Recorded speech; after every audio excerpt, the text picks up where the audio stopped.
প্ৰথমে আপোনালোক সকলোকে মোৰ ইউটিউব চেনেলত স্বাগতম জনাই আৰম্ভ কৰিব লৈছোঁ দিনটোৰ কেইবাটাও গুৰুত্বপূৰ্ণ খবৰ। আজি হৈছে 4 জানুৱাৰী দিন ৰবিবাৰ আৰু এনেবোৰ গুৰুত্বপূৰ্ণ খবৰসমূহ নিতৌ চাবলৈ আমাৰ চেনেলটো ছাবস্ক্ৰাইব কৰি ভিডিঅ'টোত এটা লাইক কৰি দিব লৈছোঁ আজিৰ প্ৰথমটো গুৰুত্বপূৰ্ণ খবৰ। 1250 টকা নহয়, এইবাৰ লাখ লাখ অৰুণোদয় হিতাধিকাৰীক দিয়া হ'ব প্ৰতিমাহে 3000কৈ টকা। হয়, আপুনি ঠিকেই শুনিছে। যদি 2026 চনত কংগ্ৰেছ চৰকাৰ আহে তেনেহ'লে প্ৰতিগৰাকী হিতাধিকাৰীয়ে লাভ কৰিব 3000কৈ টকা। লাখ লাখ অৰুণোদয় হিতাধিকাৰীক দিয়া হ'ব প্ৰতিমাহে 3000কৈ টকা। 2026 চনত চৰকাৰ গঠন কৰিলেই এই সুবিধা লাভ কৰিব ৰাজ্যৰ লাখ লাখ অৰুণোদয় হিতাধিকাৰী। অখিল গগৈয়ে এক ডাঙৰ মন্তব্য কৰিছে। তেওঁ ক'লে, আমি চৰকাৰলৈ আহিলে সকলোকে দিয়া হ'ব 3000কৈ টকা। আমাৰ চৰকাৰ আহিলে সকলোৱে পাব এই আঁচনিৰ টকা। অৰুণোদয় আঁচনি এখন ধাৰাবাহিক আঁচনি বুলি তেওঁ মন্তব্য কৰিছে। অখিল গগৈয়ে ক'লে, বিহাৰ মণ্ডললৈ 26ত ইলেকশ্যন খেলিব বিচাৰিছে বিজেপিয়ে, এনেদৰে মন্তব্য কৰিছে অখিল গগৈয়ে। বিৰোধী মিত্ৰজোঁটলৈ ভয় খাইছে এইবাৰ ভাৰতীয় জনতা পাৰ্টি অৰ্থাৎ বিজেপি দলে। চৰকাৰে যিমান ধন দিয়ে লৈ থাকক হিতাধিকাৰীয়ে, চৰকাৰে যিমান ধন দিয়ে সিমানেই ধন লৈ থাকক হিতাধিকাৰীয়ে, কিন্তু অসমৰ প্ৰত্যেকগৰাকী মহিলাকে অৰুণোদয় দিয়ক, এনেদৰে মন্তব্য কৰিছে। লগতে ক'লে, বৃদ্ধ পেঞ্চন, বিধৱা পেঞ্চন, দিব্যাংগ পেঞ্চন আদিসমূহ আঁচনিৰ 4000কৈ টকা কৰক, এনেদৰে মন্তব্য কৰিছে অখিল গগৈয়ে। পৰৱৰ্তী খবৰ, যিহেতু সমাগত ৰাজ্যত ইলেকশ্যন, গতিকে কোন হ'ব ৰাজ্যৰ পৰৱৰ্তী মুখ্যমন্ত্ৰী? সৰ্বানন্দ সোণোৱাল হ'ব নে গৌৰৱ গগৈ? ইয়াক লৈ চৰ্চা অব্যাহত আছে ৰাজ্যত।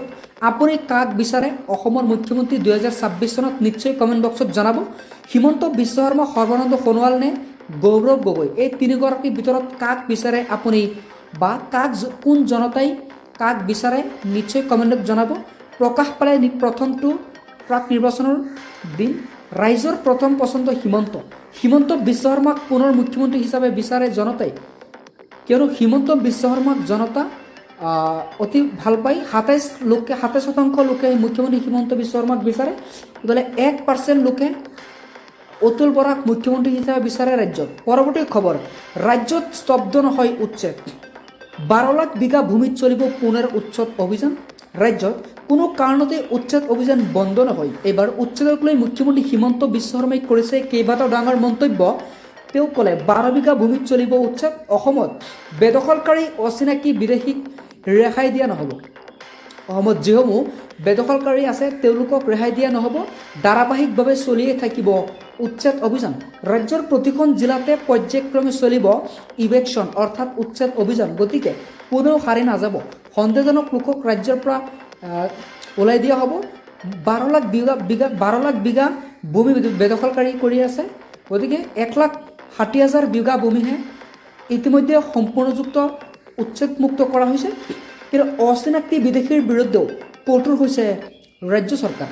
কোনো অচিনাক্তি ব্যক্তিক দেখা পোৱাৰ লগে লগেই ভাৰতৰ পৰা ওলাই দিয়াৰ সিদ্ধান্ত লোৱা হ'ব। 24 ঘণ্টাতে দেশৰ পৰা বহিষ্কাৰ কৰা হ'ব। ডিচিৰ ওচৰত অভিযোগ দিলেই দেশৰ বাহিৰ কৰা হ'ব অচিনাক্ত লোকক। কোনো বেদখলকাৰী আৰু অচিনাক্তি লোকৰ বিৰুদ্ধে সৰব হৈছে এইবাৰ পুনৰ মুখ্যমন্ত্ৰী হিমন্ত বিশ্ব শৰ্মাই। জনাব লৈছোঁ আন এটা অতিকৈ গুৰুত্বপূৰ্ণ খবৰ। 2026ত বিজেপিৰ হেট্ৰিক দেখিবলৈ পোৱা গৈছে। পিপুলছ পলছৰ সমীক্ষাত তৃতীয়বাৰলৈ বিজেপি চৰকাৰ পচন্দৰ মুখ্যমন্ত্ৰীৰ শীৰ্ষত হিমন্ত বিশ্ব শৰ্মা। ৰাজ্যৰ লাখ লাখ জনতাই পচন্দ কৰে মুখ্যমন্ত্ৰী হিমন্ত বিশ্ব শৰ্মাক।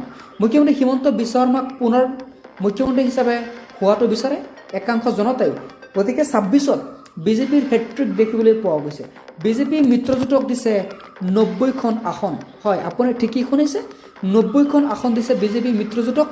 সমীক্ষা অনুসৰি বিজেপিয়ে অকলে লাভ কৰিব 69ৰ পৰা 74খন আসন। মুখ্যমন্ত্ৰী হিচাপে ৰাজ্যবাসীৰ প্ৰথম পচন্দ হৈছে ৰাজ্যৰ মুখ্যমন্ত্ৰী ডক্টৰ হিমন্ত বিশ্ব শৰ্মাই। অসুৰ দানৱকেইটাই কঠোৰ শাস্তি পাবই লাগিব। জুবিনৰ ন্যায় বিচাৰি কান্দি কান্দি ওলাই আহিল এইবাৰ গৰিমা গাৰ্গে কেইবাটাও বিস্ফোৰক মন্তব্য কৰিছে। জুবিন গাৰ্গৰ হত্যাকাৰীৰ সকলক লৈ অসুৰ দানৱকেইটাই কঠোৰ শাস্তি পাবই লাগিব। অসুৰ দানৱ বুলি কৈছে। জুবিন গাৰ্গৰ হত্যাকাৰী কোনোমতেই মানুহ হ'ব নোৱাৰে।